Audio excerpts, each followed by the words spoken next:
as the world has been turned into a more dangerous place, I feel like this is time that everybody need to get connected to not just my God, but whatever God you believe in.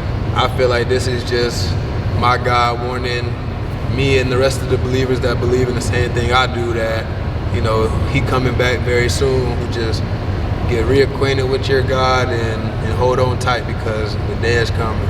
The world is slowly getting to that point. Like, it's just getting crazier and crazier. So I think everybody should just be on their P's and Q's, be a good person, worship who you worship, believe in what you believe, stand on what you believe in, be you, all that kind of stuff, all the regular stuff you hear all the time. I think all that cliche stuff, that's what you need to hear a lot of the time. You just gotta lock in and take heed to it. We back, season 7, episode 2, DJ Mercer. Y'all know where we at, Cambridge Christian, your old stomping grounds. Yes, sir. How you doing? Chilling, baby, chilling. Good to have you on here. Before we get started, I want to shout out Mr. Butler, allowing us to use this beautiful space. I appreciate it. I know DJ appreciate it.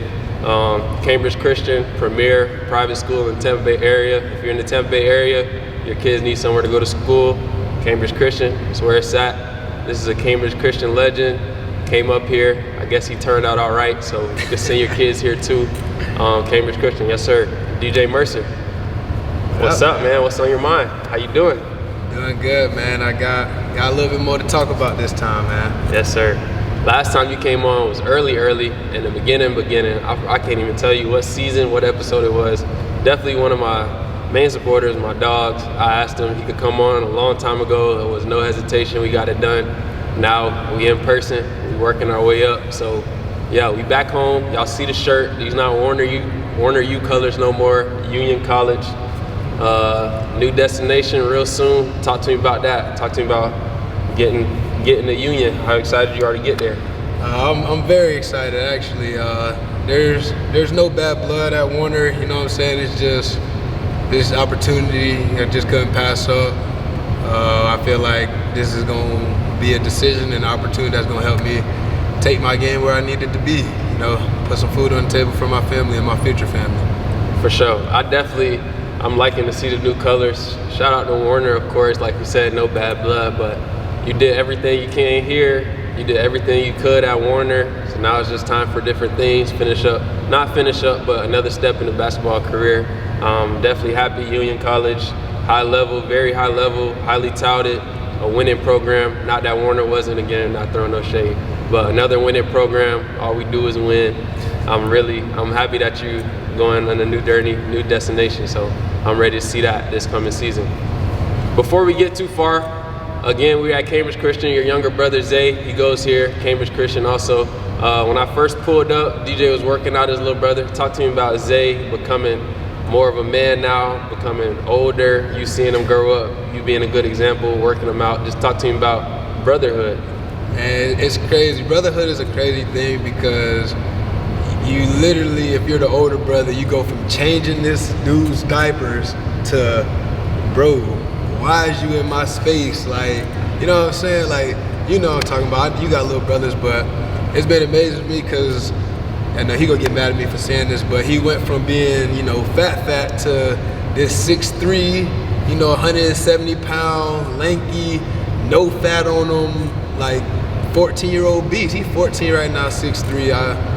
I mean, I ain't never been 6'3", but I'm just teaching him the stuff that I know, and he's accepting it, he's learning it. I mean, you walked in, we was doing some stuff that, you see in college workouts, so I feel like I'd be doing him a disservice if I don't teach him everything that I know, and then he take it and just go off. I mean, I feel like I did a good job as a big brother. I went to college, full ride scholarship.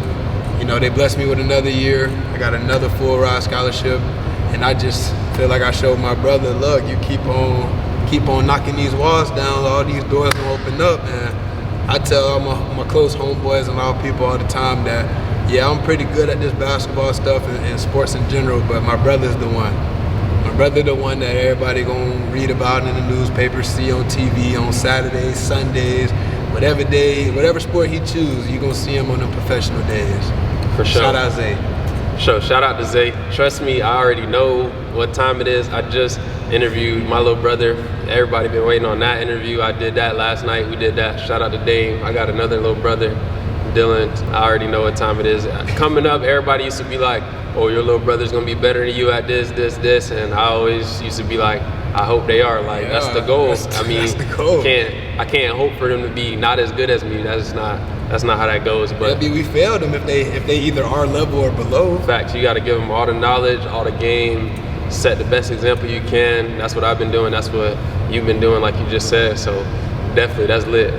When I was in here, I came here, sat down when y'all was working out. He said something. I just heard his voice. I was like, what the? Man, voice deep as a bit. Nah, yeah, he grown. He definitely grown now. He the tallest in the house, one of the tallest in the family. He big dog right now, man. I can't even lie. You know Zay be bullying DJ at the crib, man. I don't even stay there no more.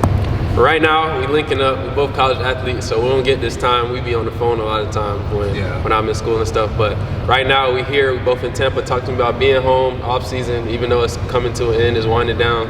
I'm going to school in a couple of days, so I know you're going to school in a couple of days or weeks. So talk to me about how your off season's been here, what it's been like being around the fam, being back in the city, being where you're comfortable at. Nah, this summer been different. You know what I'm saying? I've been working full time, got a full time job. So it's a big adjustment. Usually all my summers consist of only basketball, but now I'm putting money in my pocket that don't come from my parents or my family that feel look good. You know, I've been coaching this summer. That's been, honestly, before I stopped coaching to really focus on my craft, to go back to school, coaching was probably the best thing I did this summer. I got to coach my little brother. That was very special to me, I ain't gonna lie. Obviously, we played basketball for sure, but last year was my first time working the job, first time ever getting a direct deposit. I was scared out my mind first time I seen $800 in my account. But now this is my second year working. I be feeling like my parents treat me like I'm a lawyer or something. I be having to pay for everything, but I can't complain too much because I realize now the responsibilities of a parent, they don't got no choice but to pay for some of this stuff when I'm younger, and now they just blessing me by helping me out how they can. So I definitely feel it. I'm not ready for adulthood for sure. I'm not ready. It's coming way too fast. Too fast, bro. Definitely. Season 7, the DJ Henderson podcast, man, it's been a blessing. It's been an incredible journey getting to this point.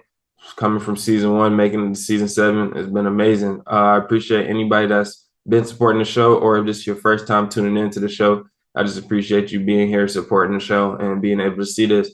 The best way to support the show is simply subscribing on YouTube, sharing this with your friends and family, leaving a like, and if you're listening to this on a streaming service, make sure you leave a 5-star rating and a review. Again, I want to say thank you. I appreciate all the support, and now we're going to get back to the show. Talk to me about last year at Warner, your final year at Warner, Mr. Warner, damn near 4-time all-conference, 1,000-point scorer. You were a 1,000-point scorer here at Cambridge, too. Talk to me about how everything wrapped up and how the year went last year.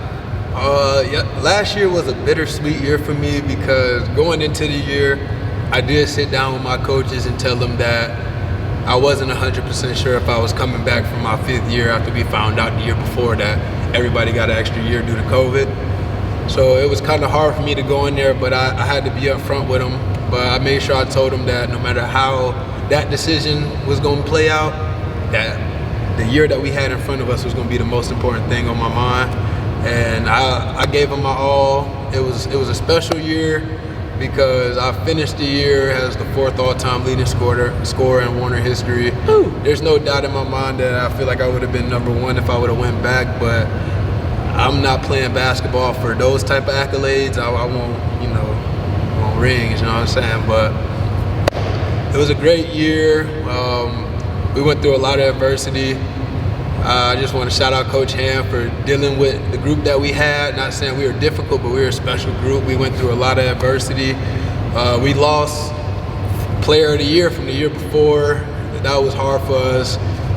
Whatever the reason why that happened, that's neither here or there for me to discuss. But my boy, I support him to the fullest, and he got a crazy journey. If y'all knew who I'm talking about, y'all know he got a special couple years coming up, and we full support. But to the Warner guys, we had a great year. I love my time. The year was special. No one expected us to win the regular season conference, have a chance to play for a conference championship. especially after we lost my guy. They definitely didn't think that we were going to accomplish what we accomplished. We had people in the conference, supposed to be better than us. When they found out certain people were coming back or, certain things were happening, they immediately started gunning at us. We got our big, suspended for the first half of the season. So we was without a big, like I said, first half of the season. That was hard. Everybody know college basketball. You need your big. You need your starting big, no matter who it is. So we lost him. So that put more weight on our, our guards. And I want to give a special shout out to Joseph Martz. Hey, that man was an All-American nominee this year. He got the honorable mention. I'm very proud of you, my boy. You overcame through a lot of stuff. My boy Jordan, I'm just naming the guards right now, but everybody know that it was a whole team effort. Low, you got big things coming up. JJ, I can go on about all y'all, but the year was special. It was one I'll never forget, and I just can say I left this whole situation with Warner with brothers that I got for life, guys that gonna be in my way and come to my wedding, guys that my kids gonna consider uncles. You know what I'm saying? It was just like I left with family, so that's a good thing for me, I say. I think that's what it's all about. Obviously, it's about success on the court, team and individual in that order. But just building relationships with guys, your guys that you ran sprints with, bled with, cried with, fought with, all those relationships that you build. I think that's really what it's all about. Like all my friends that I ever met playing basketball, most of them I'm still in contact with, or I have some kind of relationship, even if we don't talk consistently. Those kind of guys that you click with, that you fight with, that you battle with, those are the guys that tend to stay in your life. Yeah, I mean, I got a brother for life now that, he came in beginning of the year. He was only with us for this 1 year, Shout out Jeremiah. I call him J Money. That's my guy. Soon to be brother-in-law. He dated my sister, which I got nothing but love for that. That's good for the fam. But we built a special bond. Like I said, that's my brother for life. We're finna be married to the family hopefully sooner than later. But hopefully I ain't pushing no buttons, But like I said, it's family, so it was all good, man. So like we said, the Warner chapter, that's come to a close, a recent close. Talk to me about how you just grown as a person, your 4 years being there. You came there fresh out of high school. Now you are grown then, you're even more grown now. Y'all see the beard. I'm trying to get my beard right. But yeah, talk to me about how you just grew as a person, how you developed as a man over the time at Warner. What helped make you you?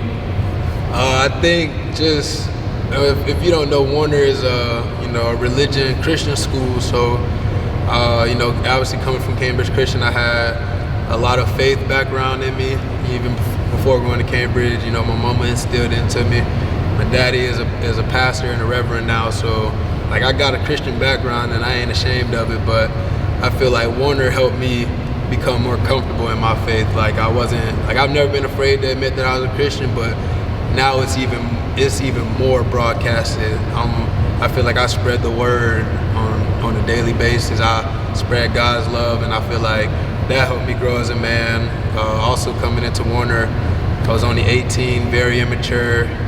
If you know me, I love the spotlight on me. I want everybody looking at me. I love all the attention. But I say, like, between my first year and my last year, I matured so much to where you made a joke, Mr. Warner. They gave me that nickname my freshman year. I used to love it. Going into junior and senior year, I hated that nickname. I don't want to be Mr. Warner. I want to be DJ. I want to be the point guard that's a part of the men's basketball team. Like, I got a better outlook on life at Warner. I can honestly give a big credit to my former coach, Coach Hannon. We had a bunch of man-to-man talks from the first day to the last day. Even shed some tears on the last day, but we ain't gonna talk about that. He just poured into me. I can't thank him enough for not only being a coach, but he was a father figure. He ain't had to love me the way he did. He only was responsible for being my coach for 4 years, and I could say that he was way more than a coach.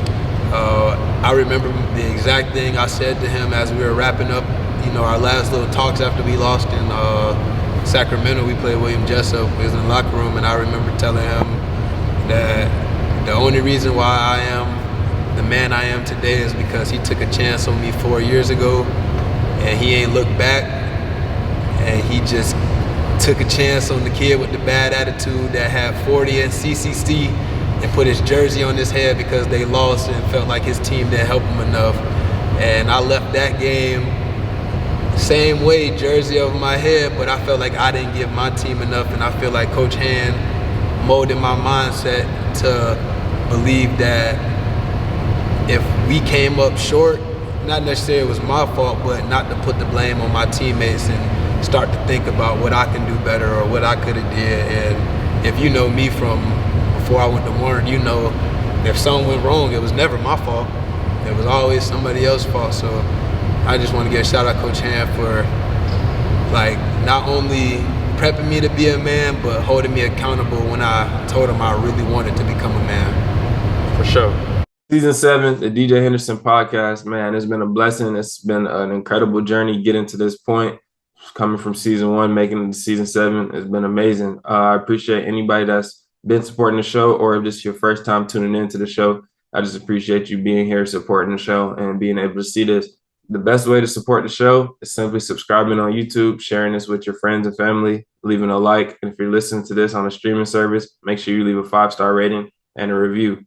Again, I want to say thank you. I appreciate all the support. And now we're going to get back to the show. So coming up, big change of scenery, Lake Wells, Florida, Barbersville, Kentucky. Talk to me about that. What's on your mind?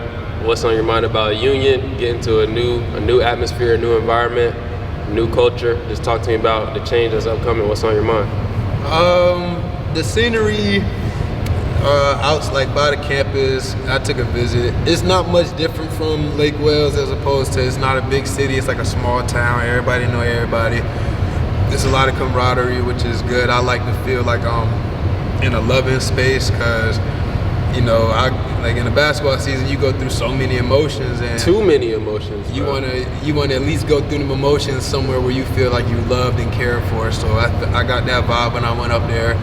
The change gonna be for me is adjusting back to the up north weather. You know, it's snow at Kentucky. You get all 4 seasons. Can't wear shorts all year round. Facts. That's gonna be my biggest adjustment, but I feel like I'm ready for this. I feel like this is what my mom prepared me for, to be able to go to a whole nother state, you know, without her, and be able to provide for myself, be able to be successful. I'm ready for the new challenge. I get to team up with somebody that plays very similar to me, and I'm in a system where it's kind of catered towards guards, where the guards kind of control the game the whole time, which is gonna be fun for me because I can say I checked off every type of system in my basketball career now, to where I'm prepared to go anywhere after this and be able to be like, okay, I done seen something like this before, so I know what kind of to expect and be able to pick it up faster than usual. But, you know, just want to give a shout out to my new teammates at Union. I'm ready to work, ready to get to it. You know, like you said, it's a winning culture. They got 9 straight conference championships. I'm trying to add the 10th one. You know, I got 10. You know what I'm saying? I got 3 out of 4 at Warner. But there's guys on that roster that's 4 for 4 right now. You know, they ain't never lost in the conference. So I'm just trying to add to the winning tradition, and I just hope I can make my mark. Definitely. Obviously, coming out of high school, you just talked about Coach Hand giving you a shot, taking a chance on you to come to Warner. Your recruiting process, I know it was a lot different after becoming 4-time all-conference, 1,000-point scorer, coming out of your NAIA situation at Warner. Talk to me about your recruiting process when the season was over, just how everything went and how you ended up choosing Union out of other options that you had. So my recruiting process was 100 times more difficult than it was coming out of high school. High school, I was juggling 2 sports, but I kind of knew which sport I wanted to lead to. And my high school coach told me something right before I made my decision that made sense. He told me to go somewhere where they're gonna end up giving you the keys, and you can end up being the player that you think you are and that you aspire to be. So I chose Warner just because, boom, the all-time leading scorer just left the year or 2 before, so they was looking for somebody new to take over the culture. So I stepped right in. It was perfect. This time it was, okay, I got 4 years of experience. Yeah, I came from an NAIA school, but I was getting calls from all levels. You know, people gonna ask me all the time, oh, why didn't you go D1? Why didn't you go to a D2? Well, every D1 that I was talking to, they was looking for a guy that had, you know, multiple years left. I only have 1 year, so every coach that talked to me pretty much said, if you was a junior or if you was a guy that had, you know, 2-3 more years, we would sign you right now. But because I was only able to give any program I was going to sign to 1 year, it didn't really make no sense for those type of programs to take a chance on me, which I understood because it's a business, college basketball. All these college sports, all sports are a business at the end of the day, so I didn't take it personal. Union was kind of funny because when I got on the phone with Coach Burton, the head coach, he kind of thought it was a prank that, you know, Coach Hand was letting me go because of everything I achieved there and, you know, the stature I have at Warner. It was kind of like, what? Like Sean's letting you go? Like, are you serious? So he immediately didn't waste no time, set up my visit, set up the flight, set up everything to where, you know, he made it known, like, yo, we want you here. Like, you know, I haven't been to a Sweet 16 Elite 8 in my Warner career. The last couple years, they've been knocked out second round, third round. Prior to, I want to say my sophomore or freshman year, they won a national championship. So they, you know, they're used to winning, and them losing, you know, the early rounds the last couple years, they trying to get back to where they've been. So Coach figured he had me with the pieces they already got. Ain't no reason why we can't make something shake. How did that urgency make you feel? As soon as y'all got on the phone, everything was understood that you were leaving Warner. How did that urgency to get your visit set up, your flights? I'm sure you communicated with your mom at least some. Talk to me about that. Like, how did that urgency make you feel? Oh, well, so with me personally, I don't like to be in no environment where I feel like I'm not truly wanted. Like, don't be half in, half out with me. That's just how I am. And the fact that I can just tell over the phone, Coach was 1,000% invested in getting me on campus. He was more concerned about getting me on a visit than getting me to sign. So, like, to me, that was so important because he was showing me right away, like, we really want you here. We will do whatever it takes to get you here. It don't matter. You name it, it's gonna happen. And like I tell a lot of kids, bro, go where you want it. Go where you truly value, where you truly want it. Because yeah, you can go, you know, Kentucky, Duke, and go sit on the bench for 4 years and be able to tell your kids, yeah, I went to Duke, and you ain't got nothing to show for it. And now it's my second program where I'm truly wanted, and if I have any type of success that I had in my first school here, I'm gonna leave with a couple accolades, a couple records in the book to where can't nobody take from me. So it was just refreshing getting back to your original question. It's just refreshing to have somebody want me fully and know what comes with me, the baggage. You know, watch a ton of my film. The craziest part to me was he was reciting play for play, move for move of games that happened early in the season. First game, second game, you know, fourth, fifth game, like not even just the last couple games. Like, he was so invested in me before we even talked on the phone. Like, he already knew what type of player he was gonna get, and he was just all in. So that was really cool. I think that's something that all people want and need, not just college athletes or people being recruited to play sports. I think just being somewhere where you want it, that's the key. Like, that's gonna change somebody's attitude. That's gonna take a program to the next level. Having a coach where players or multiple players, all the players feel like their coach is for them. He gonna have their back at all times. He really want them there. No BS, no drama behind the scenes. Like, that's what makes winning programs. And the way that you describe your coach, it makes sense why they're on their 9th district championship in a row, about to win 10 when you get there for sure. I think that's key. I think a lot of players and coaches, that's a disconnect that it just never really gets fixed. Like, it's the haves and the have-nots. The winning coaches and the winning programs, they have that kind of relationship. And the losing programs, it's the exact opposite. Like, when there's a disconnect between players, coaches, things of that nature, then it's already hard enough to win a college basketball game, any sport. But then when you playing against your own coach, the coach that's supposed to be leading you your way, or the coaches is working extremely hard to coach their players, they're dealing with more than just basketball. That's when you start to have gray area, and you have losing seasons. You got 500 seasons. You got terrible seasons, at least the And it's gotta players be quitting. genuine. Like, it's gotta be genuine love. Like, you could tell when somebody faking the funk with you just because you didn't experience real love and real, like camaraderie somewhere else at least once in your life to know the difference between real and fake. So, I peep vibes off rip. So, like you said, like, it was easy for me to peep that he meant everything he said. He was 100% about me, and like you say, it makes sense why he got 9 straight conference championships and got a national championship in the last 4 years. Like, you don't do that just by drawing up X and O's. Like you said, all the winning programs, they like a family. Definitely. That's about it for this episode. DJ Mercer, my dog, family. It's been a blast. This is episode 2. Know it's gonna be episode 3, 4, 5. As long as I keep it going, DJ gonna be a faithful guest on the show. Been supporting since day 1, so again, I appreciate that. DJ, give him some game, man. Talk to him. Give me like 30 seconds, a minute. Tell everybody what they need to hear. Alright. So it's been heavy on my heart lately, and it's gonna be more towards the spiritual side. As the world has been turned into a more dangerous place, I feel like this is time that everybody need to get connected to not just my God, but whatever God you believe in, because I'm a believer that things happen for a reason. So it's not a coincidence that things are turning down, because I feel like this is just my God warning me and the rest of the believers that believe in the same thing I do, that he coming back very soon, whether I'm alive to see it and get to go straight to heaven with him when he come back, or I go to heaven and I see him go down and get everybody else. Like, it's coming.